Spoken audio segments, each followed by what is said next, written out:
इस वार्ता कर रहे हैं। हो रही इस बातचीत में आप सबका स्वागत करता हूं, आप सबका अभिनंदन करता हूं। तो किसी भी देश के लिए उस देश की पहचान पूरे विश्व भर में बने और उसका सामर्थ्य पूरे विश्व भर में पहचाना जाए, उसका सम्मान पूरे विश्व भर में बढ़े, उसके लिए केवल वो आर्थिक दृष्टि से शक्तिशाली बने इतना पर्याप्त नहीं है, और न ही केवल उसकी सामरिक शक्ति और सामर्थ्य पूरा विश्व पहचाने, ये ही उसके लिए पर्याप्त है। अभी तो इन दोनों के साथ साथ में किसी देश की सांस्कृतिक विरासत और सांस्कृतिक क्षमता को भी जब पूरे विश्व स्वीकार करे, तब जाकर के एक आदर का भाव पूरे विश्व भर में किसी देश के लिए, किसी संस्था के लिए, किसी व्यक्ति के लिए बनता है। हम सब जानते हैं कि हमारा देश भारत पूरे विश्व भर में ज्ञान और विज्ञान के केंद्र के रूप में पहचाना जाता था, लेकिन एक लंबे गुलामी के कालखंड में हमारी मानसिकता में जिस तरह से बदलाव हुआ, उसके चलते हुए और जब हमने स्वयं अपनी छाती पर, अपनी विरासत पर, अपनी क्षमताओं पर, अपनी सांस्कृतिक क्षमताओं पर गर्व करना समाप्त किया, उसके बाद भारत की प्रासंगिकता विश्व पटल पर कम से कमतर होती गई। लेकिन माननीय प्रधानमंत्री नरेंद्र मोदी जी के पिछले एक दशक के कालखंड में जिस तरह से सांस्कृतिक पुरुष होकर के उन्होंने काम किया है, भारतीय संस्कृति एक नए पुनर्जागरण के दौर में पहुंची है। The way the culture has been rejuvenated in India have entered into a new era of cultural heritage in the world. गुलामी के दौर में सुनियोजित रूप से चलाए गए कुचक्रों के चलते हुए देश के लोग मानसिक रूप से गुलाम हो गए थे, और जो कुछ पश्चिम से आता है वही श्रेष्ठ है, ऐसी मानसिकता सामान्य भारतीय मानवी की होने के चलते हुए भारत के लोगों ने ही अपनी सांस्कृतिक विरासत पर गर्व करना छोड़ दिया था। लेकिन 16 मई 2014 का दिन को लेकर के लंदन में ट्रिब्यून ने जिस तरह की टिप्पणी की थी कि आज की ये जो 16 मई का दिन जो है, ये भारत के इतिहास में एक दूसरी आजादी के दिन के रूप में हमेशा स्मरण किया जाएगा, क्योंकि इससे पहले जो राजनीतिक व्यवस्था भारत में थी वो किसी न किसी रूप में ब्रिटिश कॉलोनियल लीगेसी का प्रतीक ऐसा बनी हुई थी। देश में पहली बार ऐसी सरकार बनी है जो अपने उद्गम से, जिस प्रेरणा के साथ में वो काम करते, उस प्रेरणा के चलते हुए पूर्णतः भारतीय मानसिकता से ओतप्रोत है। भारतीय संस्कृति के पुनर्जागरण के पुरोधा बनकर के माननीय प्रधानमंत्री नरेंद्र मोदी जी ने न केवल भारतीय संस्कृति और परंपरा का संरक्षण किया है, अपितु सांस्कृतिक राजदूत के रूप में इसके पुनर्जागरण का अभूतपूर्व और विलक्षण उपक्रम करके एक बार फिर भारतीय संस्कृति को एक नई जीवंतता प्रदान करते हुए विश्व के पटल पर उसे हिमालय के सदृश ऊंचाई और समुद्र सी गहराई को वापस पुनर्स्थापित करने में सफलतापूर्वक काम किया है। आज उनके प्रयासों के चलते हुए नई पीढ़ी के करोड़ों भारतीय भारत की संस्कृति में अपने लिए एक सम्मान का प्रतीक खोजते हुए अपने आप को भारतीय कहलाने में गर्व की अनुभूति करने लगे। मित्रों, हम सब भलीभांति जानते हैं कि प्राचीन काल से भारत दुनिया भर में आध्यात्म, ज्ञान, विज्ञान कला और संस्कृति का केंद्र ऐसा बना हुआ था। लेकिन देश में एक ऐसा दौर आया कि विदेशी शासकों और औपनिवेशिक युग के चलते हुए भारत की संस्कृति को भारी नुकसान हुआ था। आज पिछले 10 साल के इस दौर में उस सब को वापस सहेजने समेटने की दिशा में माननीय प्रधानमंत्री जी के नेतृत्व में अभूतपूर्व प्रगति हुई है। जैसा मैंने कहा, लंदन के ट्रिब्यून अखबार को कोट करते हुए कि जो सरकारें अब से पहले 10 साल पहले से पूर्व के कालखंड में जो भारत में थी वो औपनिवेशिक मानसिकता से ओतप्रोत थी, प्रभावित थी। इसके चलते हुए हमारी सांस्कृतिक धरोहरों को सहेजने की दिशा में जिस तरह का काम करने की आवश्यकता थी, उसमें हम चूके और गुलामी के बाद में भी लगभग 6-6.5 दशक तक हम उसी मानसिकता के काम करते हुए हमने अपनी सांस्कृतिक विरासतों को जितनी क्षति औपनिवेशिक काल में पहुंची थी उससे भी ज्यादा क्षति पहुंचाने की दिशा में काम किया। लेकिन 2014 में सरकार बनने के बाद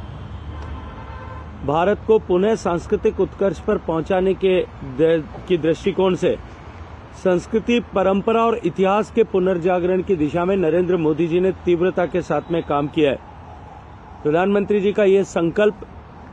कि विकास भी और विरासत भी,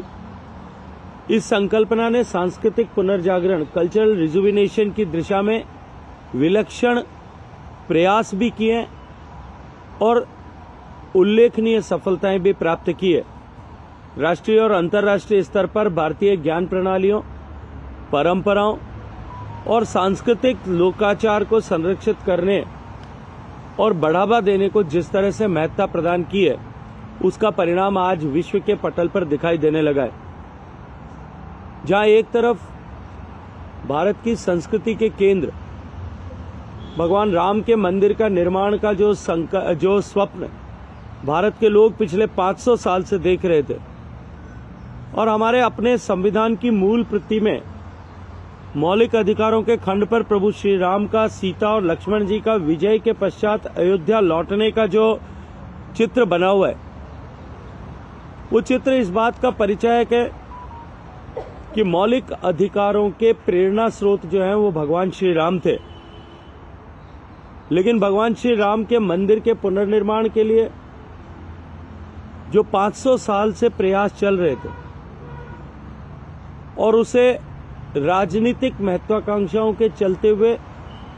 मजबूरियों के चलते हुए जिस तरह से निरंतर रोकने के प्रयास किए गए थे, आज माननीय प्रधानमंत्री जी के नेतृत्व में, उनके मार्गदर्शन में राम मंदिर के निर्माण का मार्ग न केवल पुनः प्रशस्त हुआ है, अपितु करोड़ों करोड़ लोगों के आस्था का केंद्र के रूप में भगवान श्री राम का मंदिर 22 जनवरी को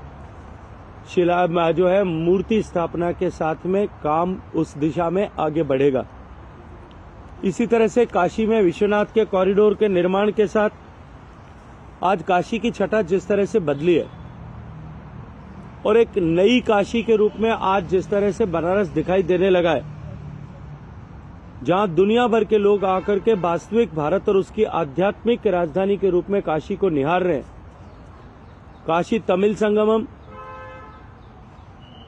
और उसके अतिरिक्त इस तरह से वहां मनाए जाने वाले उत्सवों के चलते हुए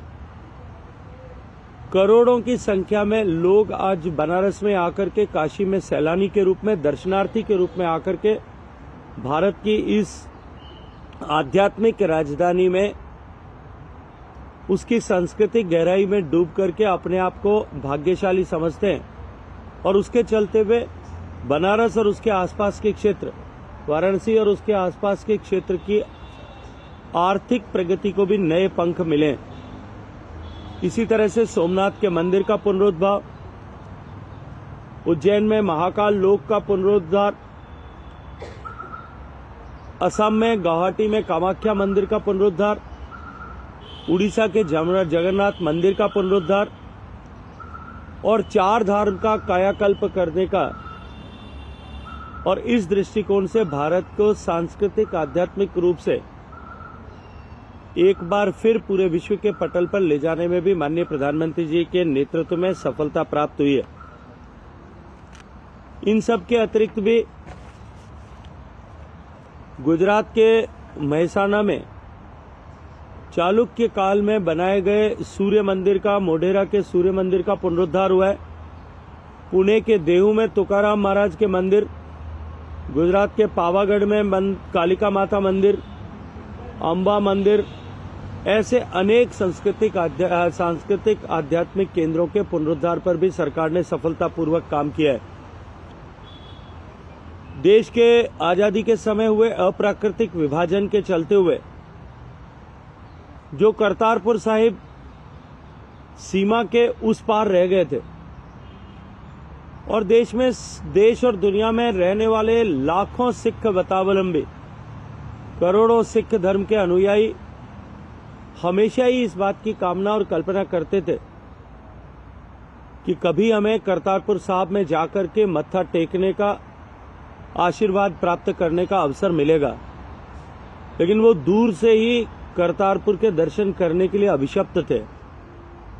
माननीय प्रधानमंत्री जी के आशीर्वाद से आज पवित्र गुरुद्वारा करतारपुर साहिब का लांघा खुला है, और उसके खुलने के बाद में करोड़ों सिख मतावलंबियों के लिए उनकी आस्था को पूरा करने के लिए दर्शन करने का सौभाग्यपूर्ण अवसर, मत्था टेकने का सौभाग्यपूर्ण अवसर उन्हें मिला है।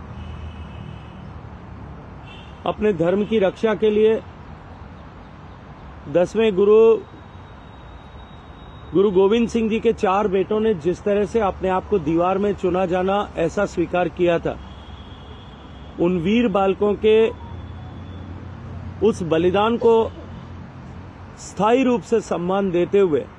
माननीय प्रधानमंत्री जी के नेतृत्व में वीर बाल दिवस जो आगामी 26 तारीख को आने वाला है, उसको मनाने का जो है देश भर में उसको मनाया जाए, इसका मार्ग भी माननीय प्रधानमंत्री जी ने प्रशस्त किया है। अभी हाल ही में संसद की बनी नई इमारत, इसने भी भारत के सुवर्ण युग की यादों को वापस एक बार लोगों के मानस पटल पर अंकित किया है। सांस्कृतिक पुनरुद्भव के इस दौर में सभी धर्म के ऐसे आस्था के केंद्रों के पुनरुद्धार पर सरकार काम कर रही है। हिमालयी संस्कृति और बौद्ध संस्कृति की विरासत का संरक्षण करना भी सरकार के प्रयासों में माननीय मोदी जी के नेतृत्व में विशेष रूप से शामिल रहा है। माननीय प्रधानमंत्री जी के मार्गदर्शन में प्रारंभ हुई स्वदेश दर्शन योजना के हिस्से के रूप में सरकार ने विविध सांस्कृतिक विरासत को दर्शाने वाले ऐसे 76 से ज्यादा सर्किटों का निर्माण किया है। और प्रधानमंत्री जी का ये आह्वान कि पहले हम देश दर्शन करें, देश के ऐसे दर्शनीय स्थलों पर, पर्यटन स्थलों पर जाकर के देश का दर्शन करें, उसके बाद विदेश में जो है घूमने के लिए जाएं। इसने भी निश्चित रूप से भारत की संस्कृति को बढ़ावा देने में एक अभूतपूर्व योगदान किया है। भारत की भूमि से बाहर भी, विदेशों में भी भारतीय मंदिरों के पुनरुद्धार और नए मंदिरों के निर्माण भारत की संस्कृति के एक प्रतीक के रूप में उसका मार्ग भी माननीय प्रधानमंत्री जी के नेतृत्व में आज आगे बढ़ा है। गंगा को शुद्धिकरण को लेकर के जिस तरह का अभियान माननीय प्रधानमंत्री जी के नेतृत्व में चलाया गया, और गंगा को केवल धार्मिक महत्ता नहीं अपितु उसकी सांस्कृतिक महत्ता, गंगा के किनारे पे उद्विकसित हुए, इवॉल्व हुए सांस्कृतिक केंद्रों को पूरे विश्व के पटल पर लाना, ज्ञान गंगा के रूप में, अर्थ गंगा के रूप में गंगा नदी को स्थापित करना, उसकी महत्ता को स्थापित करना, ये भी निश्चित रूप से भारत की संस्कृति को आगे बढ़ाने की दिशा में माननीय प्रधानमंत्री जी के रूप में और के नेतृत्व में उल्लेखनीय रूप से हुआ है। इंडियन कल्चर की पोर्टल की शुरुआत जो नमामि के नाम से माननीय प्रधानमंत्री जी ने की है, उस पोर्टल पे इंडियन मैन्युस्क्रिप्ट्स और जो भारत के पुराने ज्ञान से जुड़े हुए जो पांडुलिपियां थी, आज सहज रूप से शोधकर्ताओं के पास में उपलब्ध है। निश्चित ही संस्कृति के साथ, सांस्कृतिक जड़ों के साथ जुड़ाव के चलते हुए आज माननीय प्रधानमंत्री जी ने जिस तरह से 9 साल में अनेक बार सीमावर्ती क्षेत्रों की यात्राएं की है, केदारनाथ की यात्रा की है, बोहरा संप्रदाय और अन्य संप्रदायों के धार्मिक केंद्रों पर जाकर के जिस तरह से वहां यात्राएं की है, उसके चलते हुए भारत के विविधता को ली हुई संस्कृति के पुनरुद्धार की दिशा में भी उल्लेखनीय प्रगति हुई है। भारत से निकले ज्ञान और विज्ञान, भारत की विधाओं का सम्मान जिस तरह से आज विश्व के पटल पर पुनर्स्थापित हुआ है, भारत की धरती से उपजा हुआ योग आज माननीय प्रधानमंत्री जी के प्रेरणा और प्रयास से जिस तरह से एक वैश्विक कार्यक्रम के रूप में तो पहचान बनाई है, लेकिन लोगों के जीवन के एक अभिन्न अंग के रूप में योग ने प्रवेश किया है। इसी तरह से भारत की संस्कृत, भारत की जैविक कृषि,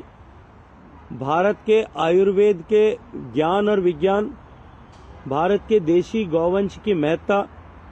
भारत का मोटा अनाज जिसे हम कहते थे, जिसे माननीय प्रधानमंत्री जी ने आज श्री अन्न का नाम ऐसा दिया है, इन सब की पहचान और सम्मान भी आज भारत के सांस्कृतिक वैविध्य और सांस्कृतिक शक्ति की पहचान के रूप में पूरे विश्व भर में स्पष्ट होने लगी है। माननीय प्रधानमंत्री जी के प्रयास से भारत से चुरा करके या लूट करके ले जाई हुई ऐसी ऐतिहासिक संपदाओं को भी, ऐसी धरोहरों को भी वापस भारत में लौटाने का क्रम तेजी के साथ में चल रहा है। 2014 से लेकर के अब तक 344 से ज्यादा ऐसी ऐतिहासिक धरोहरें वापस भारत में लाई गई है। आजादी के इस अमृत काल में भी जिस तरह से माननीय प्रधानमंत्री जी ने देश के आजादी के संघर्ष में, आजादी के लिए हुए संघर्ष में ऐसे जो अनाम योद्धा थे, जिन्होंने देश को आजाद करने के लिए अपना सर्वस्व समर्पण किया, लेकिन कहीं वो इतिहास के पन्नों में पिछले 60 साल से में या तो भुला दिए गए थे या सुनियोजित रूप से भुला दिए गए थे। ऐसे सारे लोगों को भी आजादी के अमृतकाल में वापस पहचान करके उन सब का सम्मान पुनः स्थापित करने का, स्थानीय स्तर पर लोगों को उनसे प्रेरित होने का, प्रेरणा लेने का सौभाग्यपूर्ण अवसर तो प्रदान किया ही है, लेकिन साथ साथ में स्वतंत्रता संग्राम से जुड़ी सारी विरासतों को भी वापस पुनरुद्धार करने की दिशा में एक उल्लेखनीय काम प्रारंभ हुआ है। माननीय प्रधानमंत्री जी के नेतृत्व में ही भारत, जिस देश में महिलाओं को के सम्मान को लेकर के बहुत विशिष्ट मान्यताएं थी, उस देश में महिलाओं के सम्मान को बढ़ाने की दिशा में अनेक योजनाओं को, उनकी क्षमता के संवर्धन के दृष्टिकोण से अनेक योजनाओं का निर्माण करके सफलतापूर्वक धरातल पर उनको उतारकर मातृशक्ति के वंदन की दिशा में भी अभूतपूर्व काम किया है। मित्रों, हमारे ऋषियों ने उपनिषदों में तमसो मां ज्योतिर्गमय की अवधारणा की परिकल्पना की थी। हम अंधकार से प्रकाश की ओर चलें, परेशानियों से अमृत की ओर बढ़ें, और अमृत और अमरत्व का रास्ता बिना ज्ञान के प्रकाशित नहीं होता। इसलिए अमृत काल का ये अवसर हम सब लोगों के लिए नए ज्ञान, नई शोध और इनोवेशन का तो समय तो है ही,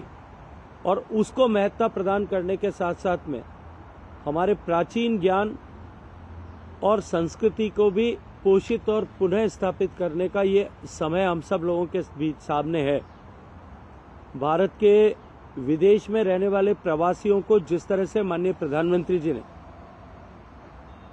कल्चरल एम्बेसडर बनने की प्रेरणा प्रदान की और भारत की संस्कृति को, भारत की विविधता वाली संस्कृति को हम किस तरह से पूरे विश्व के पटल पर ले जा सकते हैं, और उस भारत की उस संस्कृति से आकृष्ट होकर के अधिकतम लोग भारत के साथ में जुड़ें, ये आह्वान जब से किया है, निश्चित ही भारत के प्रवासियों के मन में भी, जो भारत से बाहर अपने अर्थोपार्जन के दृष्टिकोण से गए हैं, उनके मन में भी निश्चित रूप से एक भारत के प्रति एक नए सम्मान के भाव का सृजन तो हुआ ही है, लेकिन साथ साथ में वो गर्व के साथ भारत के विषयों को, भारत की संस्कृति से जुड़े हुए विषयों को भी दुनिया के पटल पर रखना उन्होंने प्रारंभ किया है। माननीय प्रधानमंत्री जी के प्रयासों के चलते हुए आज यूनेस्को ने जिस तरह से 2014 से 18 के बीच में और 2014 से 23 के बीच में जिस तरह से भारत की अनेक सांस्कृतिक धरोहरों को, भारत के ऐसे अनेक स्थलों को, भारत के ऐसे अनेक आयोजनों को अमूर्त सांस्कृतिक विरासत के रूप में पूरे विश्व भर में जो आईजीसी के द्वारा मान्यता प्रदान की है, ये भी निश्चित ही भारत के सांस्कृतिक पुनरुद्धार के दिशा में एक बहुत महत्वपूर्ण कदम है। इसी क्रम में माननीय प्रधानमंत्री जी के नेतृत्व में जिस तरह से, जो मैंने कहा कि एक तरफ काशी विश्वनाथ का कॉरिडोर खुला, राम मंदिर के निर्माण का मार्ग प्रशस्त हुआ, वहीं भारत के आजादी के लड़ाई में काम आए या भारत की एकता और अखंडता को सुनिश्चित करने के लिए बलिदान करने वाले ऐसे हमारे सैनिकों के सम्मान के लिए वॉर मेमोरियल, पुलिस मेमोरियल का निर्माण हुआ है। भगवान बिरसा मुंडा को सम्मान प्रतीक प्रदान करते हुए करोड़ों लोगों की आस्था के प्रतीक भगवान बिरसा मुंडा के रांची में म्यूजियम का काम को माननीय प्रधानमंत्री जी ने निर्माण किया है। केदारनाथ रीडेवलपमेंट के साथ साथ में आपदा के कारण से क्षतिग्रस्त हुए सारे ऐसे मार्गों के पुनरुद्धार के साथ साथ 12 महीने तक ये सारे स्थल जुड़े रहे, इस दृष्टिकोण से भी अभूतपूर्व काम इस दिशा में हुआ है। अनेक धर्म स्थलों के अलग अलग धर्म और संस्कृति से जुड़े हुए ऐसे सांस्कृतिक आध्यात्मिक केंद्रों के पुनरुद्धार के साथ साथ में नए सर्किट बना करके टूरिज्म की दिशा में भी प्रमोट करने का काम माननीय प्रधानमंत्री जी ने किया है। कुल मिलाकर के मैं ये कह सकता हूं कि इस 10 साल के कालखंड में जहां भारत में एक नई सांस्कृतिक आध्यात्मिक चेतना का उदय हुआ है, उसके साथ साथ में करोड़ों भारतीय युवाओं ने भारत का और भारत की संस्कृति, भारत के अध्यात्म, भारत के प्राचीन ज्ञान और विज्ञान को सम्मान के साथ में देखना प्रारंभ किया है। और जब कोई समाज, कोई राष्ट्र के नागरिक ऐसे ट्रांसफॉर्मेशन के काल में जब बदलाव के दौर से वो गुजर रहा हो,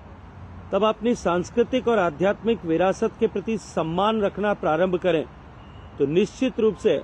उस राष्ट्र की प्रगति को तो पंख लगते ही हैं, लेकिन साथ साथ में पूरे विश्व भर में उसकी पहचान जो है वो पुनर्स्थापित होती है। और मैं विश्वास के साथ में कह सकता हूं कि जिस तरह से माननीय प्रधानमंत्री जी के नेतृत्व में जहां एक और भारत विकास के नए आयाम तय करते हुए विकसित होने की दिशा में आगे बढ़ रहा है, भारत आर्थिक दृष्टि से प्रगति करते हुए विश्व की एक आर्थिक महाशक्ति बनने की दिशा में आगे बढ़ रहा है। 10वें से 5वें पायदान पर और 5वें से 3रे पायदान पर जाने की दिशा में ठोस कदमों के साथ आगे चल रहा है। भारत एक नई सामरिक ताकत के रूप में पूरे विश्व के पटल पर उभर रहा है। अपने सामरिक साजो सामान को इंडिजिनाइज करने के साथ साथ में भारत जिस तरह से एक नए सामरिक शक्ति के केंद्र के रूप में उभर रहा है, आर्थिक सामरिक शक्ति के साथ साथ में सांस्कृतिक विरासत को सहेजते हुए भारत ज्ञान, विज्ञान और संस्कृति के केंद्र के रूप में भी पूरी दुनिया में जब अपनी खोई भी पहचान को पुनर्स्थापित कर रहा है, तो मैं यह विश्वास के साथ में कह सकता हूं कि जो